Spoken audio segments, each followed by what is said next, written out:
Hi and welcome. I'm Andy Miocha and you are watching AnewZ. Here are the headlines. Qatar submits new ceasefire proposal for Gaza following a public call by Donald Trump. European Commission proposes a 2040 climate target that allows countries to use carbon credits from developing nations. Newly released audio appears to confirm the AZAL flight was deliberately targeted over Chechnya last December.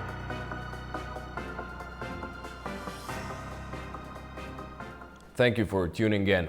Qatar has submitted a new ceasefire proposal for Gaza following a public call by US President Donald Trump. The plan includes a 60-day truce and a phased release of hostages. US President Donald Trump says Israel has agreed to what he described as the necessary conditions to finalize a 60-day ceasefire in Gaza. In a message posted on Truth Social, Trump said his representatives held a long and productive meeting with Israeli officials. He confirmed that Qatar and Egypt would now present the final version of the deal. Trump also warned that Hamas should accept the offer, saying, "It will not get better, it will only get worse." Qatar has since submitted the proposal to both Israel and Hamas. According to Israeli media, the deal includes a 60-day truce in Gaza and a phased hostage release. On the first day, Hamas would release 8 Israeli hostages. 2 more would be released on the 50th day. The proposal also outlines the return of the remains of 18 deceased Israeli hostages, to be delivered in 3 stages. Israel estimates that around 50 hostages are still held in Gaza, with about 20 believed to be alive. Sources familiar with the negotiations say the plan closely resembles a framework developed earlier this year by US Middle East envoy Steve Witkoff. With coordination from Egypt, Qatari officials are now leading efforts to secure agreement from all sides. An Israeli official quoted by public broadcaster Kan said the proposal could serve as a basis for detailed negotiations, but warned that talks with Hamas would likely be long and difficult. Key disagreements remain, particularly over the future of Israeli forces in Gaza and the conditions required to formally end the war. US President Donald Trump told reporters on Tuesday that a breakthrough could be possible within days. Israeli Prime Minister Benjamin Netanyahu is expected to visit Washington next week for further discussions. Hamas has repeatedly stated that it is ready to release all Israeli captives in exchange for a complete ceasefire, a full Israeli withdrawal from Gaza, and the release of Palestinian prisoners. Prime Minister Netanyahu has rejected those terms, insisting that any deal must also include the disarmament of Palestinian armed factions. Despite those obstacles, Qatar's proposal has reopened a path for renewed negotiations. Mediators are now awaiting Hamas's official response. On the possibilities for a new ceasefire in Gaza, we're talking with Casey Bab, Senior Fellow with the Macdonald-Laurier Institute, coming to us from Ottawa. Welcome, thank you so much for being with us. Now, Trump says that Israel has accepted the proposal. Hamas says it's reviewing it. Given that Washington said that this would be the final offer, do you see this new proposal finally being accepted by both sides? Well, I think there's a good chance. Historically, over the last, roughly 600 days, Hamas has turned down multiple offers, multiple good offers that made sense. So on the one hand, I think there's reason to be optimistic. On the other hand, Hamas has proven to be less rational and less of a good decision maker than people maybe once originally thought. So it's really hard to say, but time is running out, and there's nothing more important than getting those hostages out. Netanyahu is set to visit Washington next week. There are signals from the White House that the Gaza war must end. Now that the Israeli-Iranian conflict has ended, at least for now, what do you expect from this visit? Do you see Trump maybe pressuring Netanyahu into ending the operations in Gaza? Yeah, well, they're both very interesting figures. They both have big egos. They both have their own agendas. and they both have their own vision for the future, and these things don't necessarily align. So I think, yes, you're probably going to see President Trump seek to pressure Netanyahu to make certain concessions and to do things that he probably thinks are injurious to Israel, but in his eyes, more problematically, his legacy. So that's going to be an obstacle. That's going to be a challenge. What is a positive thing right now is that the dynamic between Washington and Jerusalem post-Iran is strong. And if you're Hamas, if you're a leader of Hamas overseas, or if you're a fighter in Gaza, you know that those B-52s just took out Iranian nuclear sites, and that there are many other things that America could help take out as well. And so that's really, really got to be weighing on these people. And I think that is sort of what is of most benefit to the situation right now. Casey, thank you so much for joining us and offering up your insights. Thanks for having me. The United Nations says that the humanitarian situation in Syria remains serious and that it continues to deliver aid across the country. The UN's humanitarian coordinator for Syria visited the northwest of the country, meeting local communities and inspecting healthcare centers. One of the centers he visited was in Idlib, which currently provides medical services to around 100,000 people. The UN says more than 1,400 aid trucks have crossed into Syria from Turkey this year, 5 times more than in the same period last year. The spokesman for the UN Secretary General says he welcomes the recent decision by the United States to lift some economic sanctions on Syria, calling it an important step towards the country's stability.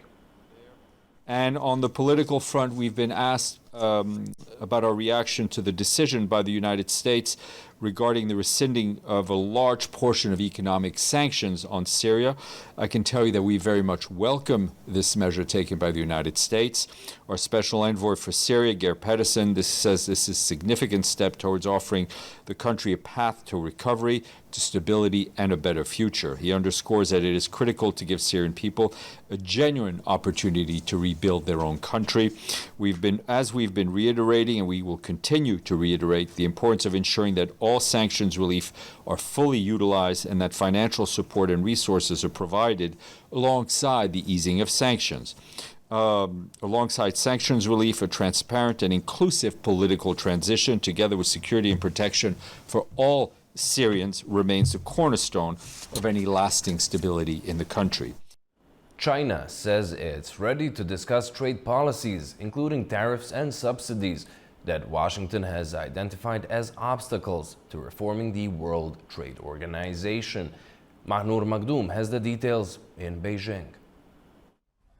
China has welcomed the opportunity to engage in tariffs and subsidy discussions with the United States at the World Trade Organization, marking a potential easing of trade tensions. The announcement came as China expressed its willingness to negotiate under the WTO rules, including Article 28, which allows its members to modify their tariff commitments. At the same time, China has filed an official appeal with the WTO against the United States over continued imposed tariffs. China argues that these measures violate the WTO rules and undermine the core principles of fair trade. While the US has previously blocked the WTO panel rulings, China's renewed legal action shows its dual-track strategy, pressing for systemic accountability through legal mechanisms while remaining open to negotiations. Beijing has also signaled a conditional willingness to scale back some of its developing country privileges in future WTO arrangements, though it maintained that its core economic models and industrial policies are non-negotiable. This dual-track strategy reflects that China's recalibrating its trade relations with the United States through institutional framework and not retaliatory actions. Though fundamental disagreements remain over subsidies, state-owned enterprises, and technology transfers, China's move is widely seen as a constructive step forward. If successful, this would ease bilateral trade tensions, lower tariff barriers, and reinforce the WTO as a primary venue for global trade governance. Manu Masoom, AnewZ, Beijing. Still in China, more than 70,000 people in the Sichuan province were evacuated to safety following heavy rainfall that swept across the country. At least 3 people have been killed in floods and landslides in the central province of Henan, which recorded up to 22 centimeters of rainfall in 3 hours. Experts blame climate change for heavier and more frequent rain, saying communities in mountainous areas are especially vulnerable to flash floods. A historic heat wave is sweeping across Europe, breaking temperature records and forcing widespread school closures and work bans. Wildfires are spreading, evacuations are underway, and even zoos are taking special measures. Europe is currently enduring a brutal heat wave, its first major one of the summer, caused by a high-pressure system that settled last week over the Iberian Peninsula and is moving eastward across the continent. Temperatures are up to 10 degrees Celsius above normal for this time of year. Spain saw its hottest June since 1914, with Barcelona reaching 37.9 degrees Celsius and Madrid forecast to hit 39 degrees Celsius. Portugal's town of Moura sweltered at an intense 46.6 degrees Celsius. In Italy, red alerts have been issued in 17 major cities, leading to a ban on outdoor work in some areas. The extreme heat caused power outages in Florence and is linked to 2 deaths, including a worker near Bologna. France has responded by closing nearly 2,000 schools and shutting the summit of the Eiffel Tower to protect public health. Meanwhile, Turkey faces a 3rd day of wildfires that have forced the evacuation of approximately 50,000 people. The Czech Republic is also affected, with temperatures expected to reach 37 degrees Celsius in Prague. The city's zoo has taken unusual measures, distributing up to 10 metric tons of ice to animal enclosures to help residents like polar bears stay cool during the sweltering heat. Authorities across Europe continue to urge residents to take precautions as this intense heat wave moves eastward, impacting daily life and safety across the continent. 2024 officially became the hottest year on record, with global average temperatures reaching approximately 1.55 degrees Celsius above pre-industrial levels, the first full year to breach the Paris Agreement's critical 1.5 degrees guardrail. The World Meteorological Organization confirmed that the 1.5 degrees Celsius was breached after reviewing data from US, UK, Japan and European Union scientists. Extreme weather hit countries globally in 2024, with severe drought hitting Italy and South America, fatal floods in Nepal, Sudan and Europe, heat waves in Mexico, Mali and Saudi Arabia killing thousands, and created disastrous cyclones in the US and the Philippines. Scientists say human-induced climate change is making extreme weather events such as heat waves, floods and storms more frequent and deadly, and this trend will continue if the world keeps burning fossil fuels. So all the weather extremes that we're seeing are currently occurring in a warmer atmosphere and also with warmer oceans and in an atmosphere that can actually carry more moisture. So all these actually contribute to the fact that heat waves, as we've experienced them in the past, become more intense and obviously also more frequent. Heavy rainfall events can also be more intense because the atmosphere can carry more moisture. And interestingly, the same effect, the fact that the atmosphere can carry more moisture also implies that it can actually extract more moisture from the vegetation and from the surface, and therefore also may make droughts more intense. On average globally, a heat wave that would have occurred once in 10 years in the pre-industrial climate will now occur 2.8 times over 10 years, and it will be 1.2 degrees warmer, according to an international team of scientists with the World Weather Attribution Group. And as heat waves become more frequent, so do wildfires. In Los Angeles in January, dozens of people died in the flames that spread fast. Whole neighborhoods were left smoldering ruins, Officials said at least 12,300 structures were damaged or destroyed. In Europe, more than 9 out of 10 fires were ignited by human activities such as arson, disposable barbecues, electricity lines or littered glass, according to EU data. Meanwhile, a hotter atmosphere can hold more water, which creates worse storms, and torrential rainfall, which in turn leads to intense downpours, causing rivers to burst their banks, flooding and landslides. Experts say atmospheric water vapor reached a record high in 2024, and the US National Oceanic and Atmospheric Administration said it was the third wettest year on record. 6 typhoons hit the Philippines in 30 days last year, a record-breaking storm season in the Pacific Ocean.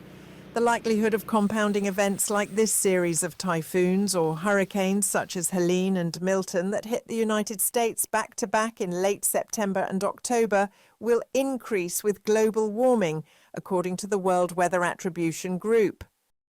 So climate change really changes the odds, the probability of these events to occur. So while we know that heat waves and droughts and heavy rainfall have happened in the past for hundreds of years, today they come more frequent. That's really to do with the warming climate, the warming atmosphere that just intensified. Scientists concur that without steep cuts to the greenhouse gases causing climate change, then heat waves, wildfires, flooding and drought will significantly become worse.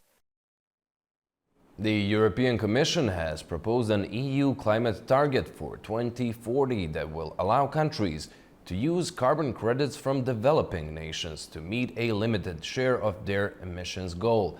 The EU executive proposed a legally binding target to cut net greenhouse gas emissions by 90% by 2040 from 1990 levels, with the aim of keeping the EU on course for its core climate aim to reach net zero emissions by 2050. The Commission also proposed flexibilities that would soften the 90% emissions target for European industries, following pushback from governments including those of France, Germany, Italy, Poland and Czechia. Ladies and gentlemen, a very good morning to all of you. Iran's foreign minister criticized EU countries and the UN's nuclear watchdog in a phone call with the European Union's foreign policy chief. Our Turaj Shiralilu brings the details from Tehran.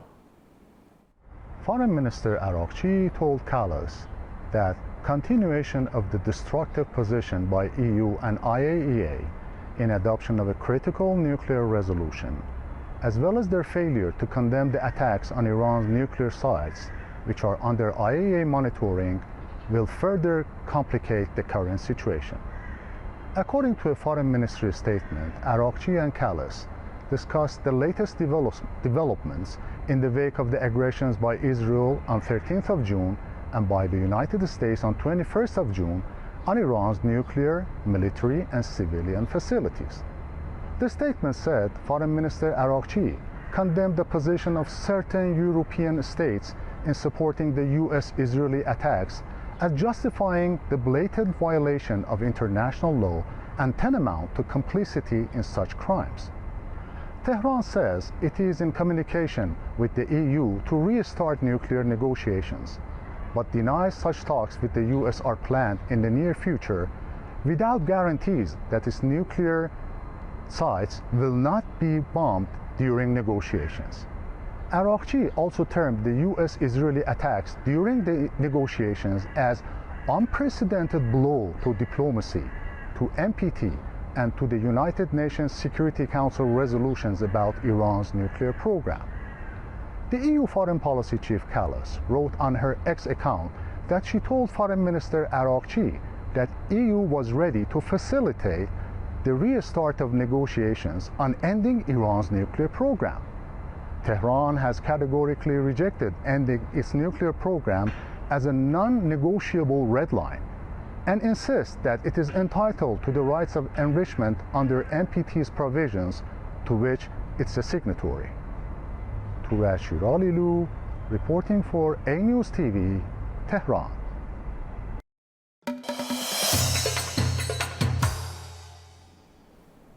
Uzbekistan's President Shavkat Mirziyoyev is paying a state visit to Azerbaijan.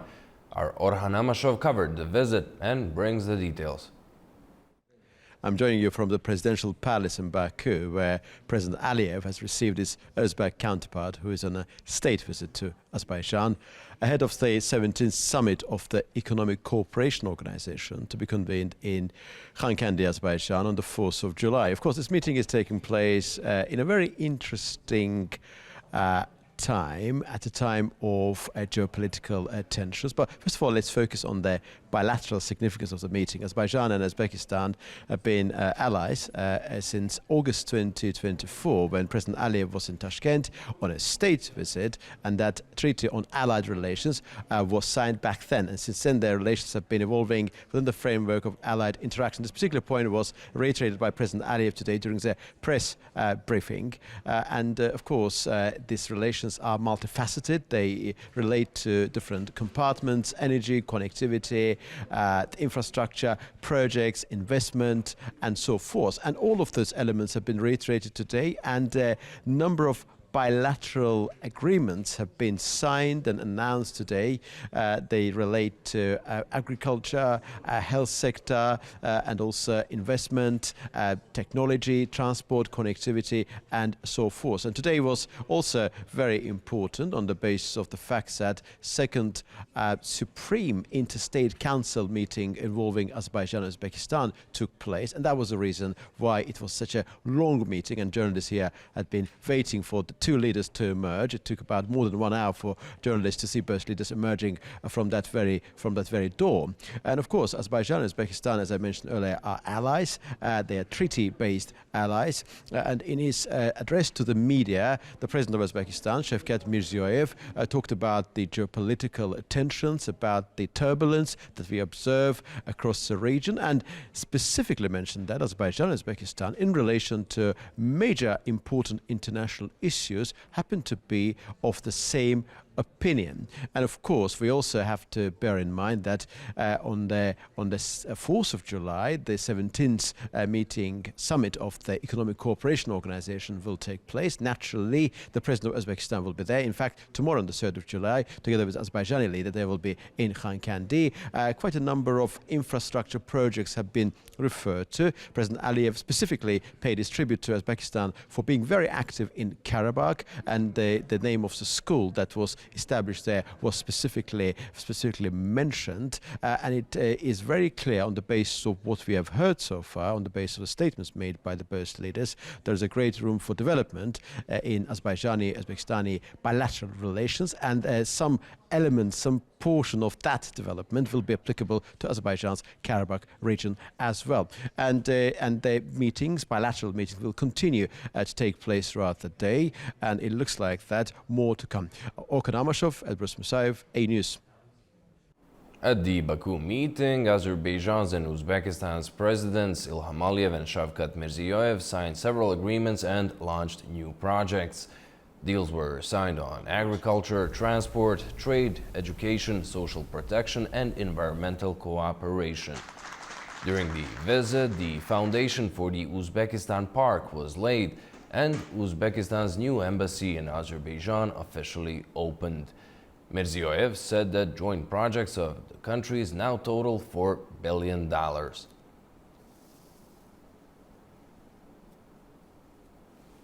A newly surfaced audio recording and an alleged testimony of a Russian air defense officer appeared to confirm that the Azerbaijani Airlines flight that crashed in Aktau in December last year was deliberately targeted and struck over Chechnya. The leaked materials were verified by multiple independent Russian outlets. Azerbaijani news portal Minval.az has published explosive claims. A letter it received anonymously includes an audio recording and a written testimony from a man identifying himself as Captain Dmitry Paladichuk, reportedly the Russian officer who ordered the missile strike on AZAL Flight J 28243. The materials were sent together with a cover letter allegedly written by the officer himself, stating he was following direct orders when launching 2 missiles at an unidentified aircraft on the morning of December 25, 2024. According to Minval, the leaked audio contains voice commands issued over unstable radio channels, with orders to destroy a radar contact approaching Grozny. The voice, described as tense and deliberate, confirms the launch of 2 missiles and reports that one hit the target. The commands are consistent with military terminology and match the reported time and location of the incident. Алло. Азимут 338, дальность 7000, высота 490, скорость 118, курсом на 230. Да, дальность уже 7. Огонь! Огонь, говорю!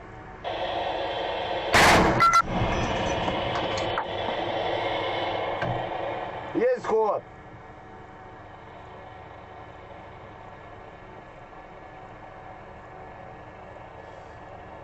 Пропущено. Пропущено! Повторно!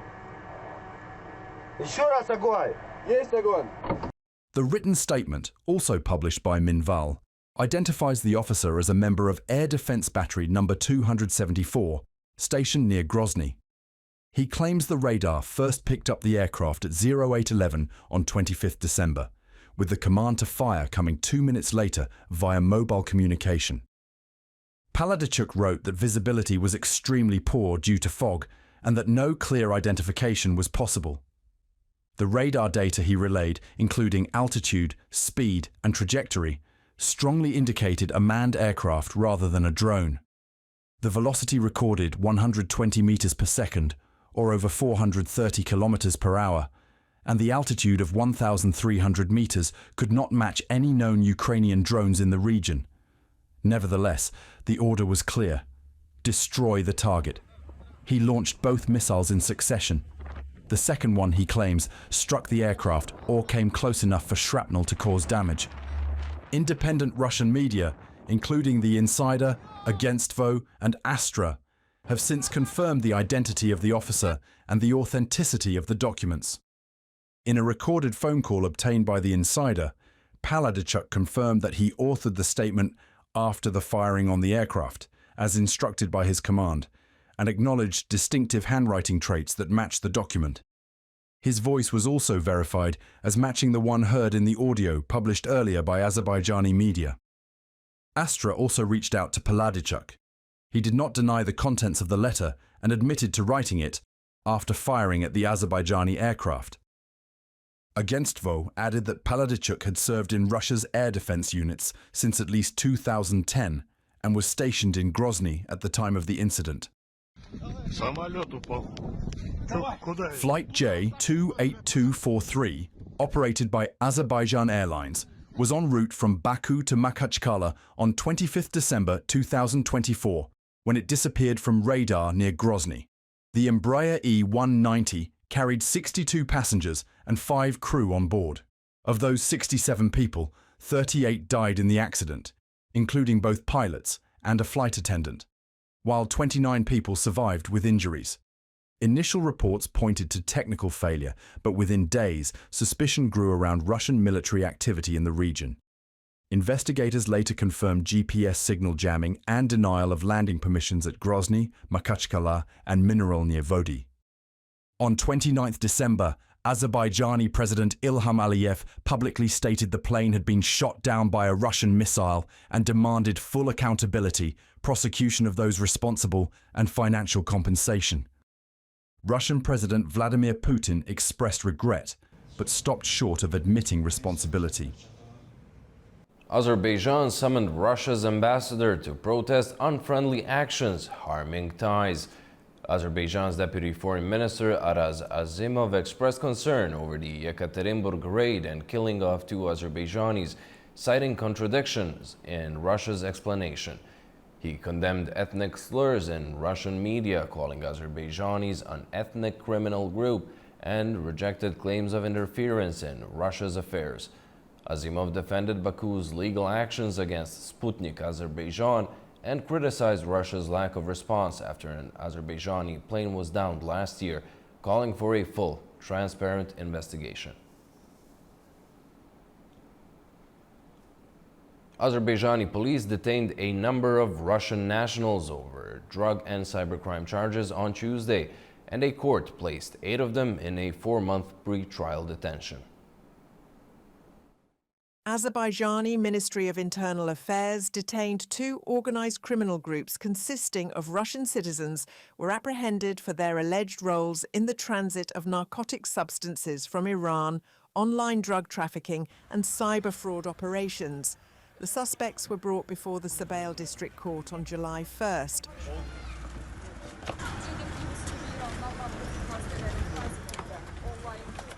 8 individuals detained for drug transit from Iran have been brought to court. The suspects are accused of being part of an organized criminal group involved in trafficking narcotics through Azerbaijan and conducting online distribution. They also face charges related to cyber fraud. The Sabail District Court has ordered pre-trial detention for the suspects. Investigation and operational measures are ongoing. Presided over by Judge Ulviya Shukurova, the court ruled to impose a 4-month pre-trial detention for 8 individuals. To talk on the Russia-Azerbaijan tensions, we're joined by Fuad Shahbazova, an independent policy analyst coming to us from Baku. Welcome, thank you for being with us. Now, what do you make of the latest developments here, and where would you say the situation could lead when it comes to bilateral relations? Thank you for having me. So, overall, as we may see the growing confrontation with Russia and Azerbaijan, because but this one, the current confrontation is kind of unprecedented, because the last one we witnessed shortly after the AZAL airplane crash happened was massive casualties, human casualties. In this stage, I would say that this confrontation occurs because of changing geopolitical narratives in the South Caucasus, which makes Russia largely a bystander rather than being directly involved in the process. This includes the currently Armenian-Azerbaijan peace process, currently the early stage of Armenian-Turkey normalization process, and process going in Georgia, and of course the attempts of the European Union and West to assert its influence in the South Caucasus. So while this process is going on in the South Caucasus, Russia feels a little bit estranged in the process, and of course this should not come as a surprise that Russia reacts kind of aggressively and tries to exert some kind of influence to put more pressure on local governments. However, Azerbaijan clearly signaled that the traditional rules of games in terms of geopolitical confrontations and any geopolitical shifts in the South Caucasus has changed significantly, especially after the 2020 period, when Azerbaijan clearly established itself as a small regional power with a very, very much pragmatic foreign policy agenda, which includes and which is based mostly on multi-vector diplomacy and envisage equally developed relations with all regional and non-regional state actors. Fuad, thank you so much for joining us and sharing your insights. Thank you. The series of Economic Cooperation Organization's events ahead of the summit in Hankendi continued in Azerbaijan, with delegates from 10 countries gathering in Shusha for a business forum. Our Narchichak Jahangirli brings more from Shusha. Shusha today welcomed guests from 10 regional countries for the 6th Economic Cooperation Organisation Business Forum. The event focused on strengthening economic partnership among member countries. The meeting took place within the framework of the ECO Week. The aim of the forum is to promote investment and trade within the ECO region, strengthen cooperation among business communities, and support sustainable economic development. In an opening speech, First Deputy Minister of Economy Elnur Aliyev emphasised that Azerbaijan's trade turnover with eco countries has increased by 10%, reaching $3.5 billion. He also noted that more than 10,000 companies from eco countries are operating in Azerbaijan, and over the years, more than $22 billion worth of investments have been made by eco member states. During the forum, ECO Secretary-General Asad Majid Khan called on all member states to submit specific proposals for joint trade development activities for 2025 and 2026. He also announced that the work on the Memorandum of Understanding on cooperation in the field of trade facilitation among the member states of ECO has been completed. We were very pleased to see such a meaningful event taking place here after the liberation of Karabakh. We are here representing the agriculture and seed sector. The region has great potential in terms of agriculture, and we are ready to support efforts to realize that potential. Me and my colleagues, we are looking to start some investment in this region, in industrial zone especially.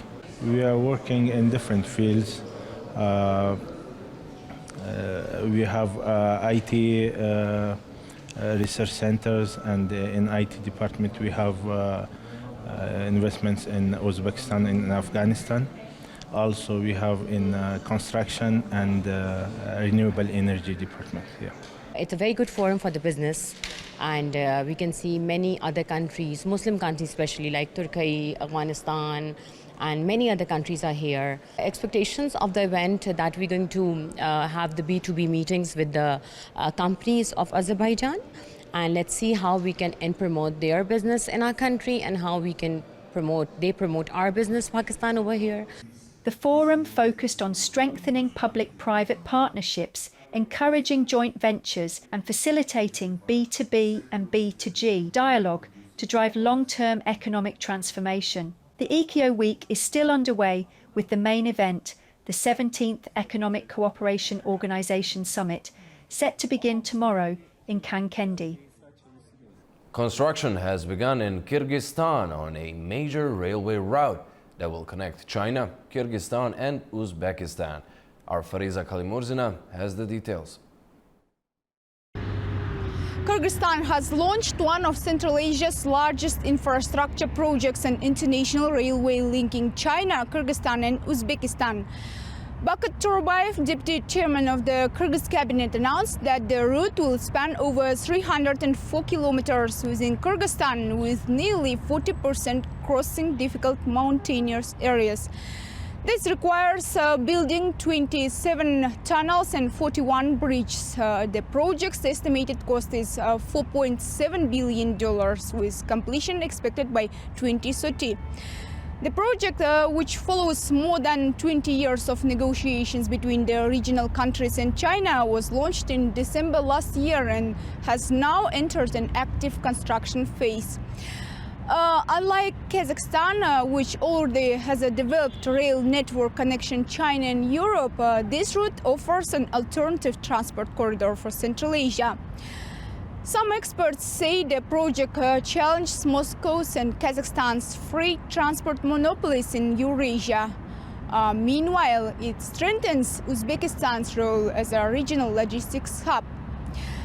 In last year, Uzbekistan transported about 1.52 billion tons of cargo, reflecting growing capacity and demand for transport services. Monetary growth is also strong. By June this year, the transport services market reached around $5.58 billion, up 14% year on year. Most of this market is concentrated in the capital. And the transport sector is a major driver of the overall $29.5 billion services market. Earlier this year, Uzbek President Shavkat Mirziyoyev set a target to boost transport services exports to $3 billion.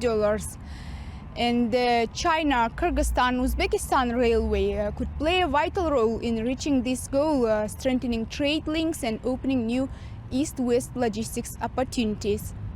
Fariza Kalimurzina, AnewZ, in Almaty, Kazakhstan.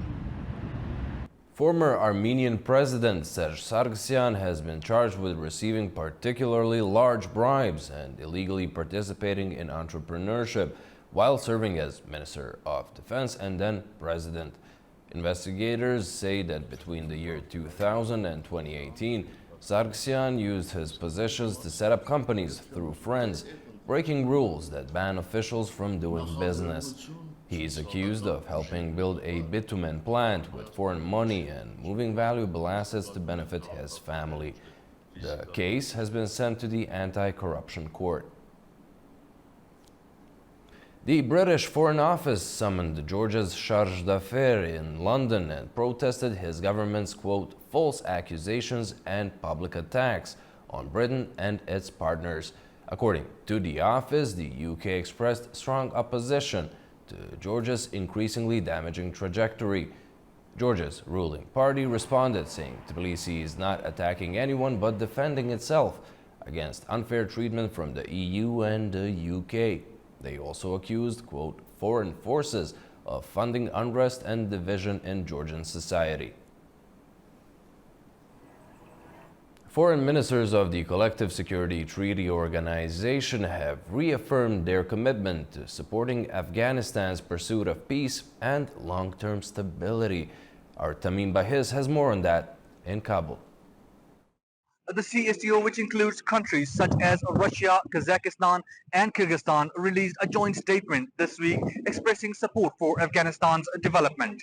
The ministers said the organization is prepared to take part in international efforts aimed at stabilizing and rebuilding Afghanistan in close coordination with the United Nations. The statement emphasized the CSTO's readiness to contribute to peace-building efforts and development initiatives designed to help Afghanistan move toward a more secure and prosperous future.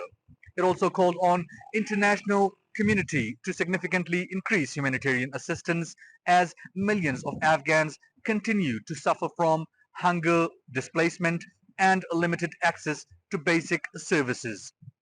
Afghanistan's leadership has also reiterated its commitment to ensuring lasting peace and maintaining stability within the country. Officials in Kabul say they welcome constructive international cooperation focused on development and humanitarian support. The CSTO's message highlights continued regional interest in Afghanistan's stability. However, the road ahead remains uncertain and will require both political will and practical action from the global community. Tamim Bahiz reporting for AnewZ from Kabul, Afghanistan. Well, that's all we have for you for now. Thank you so much for watching and stay tuned to AnewZ.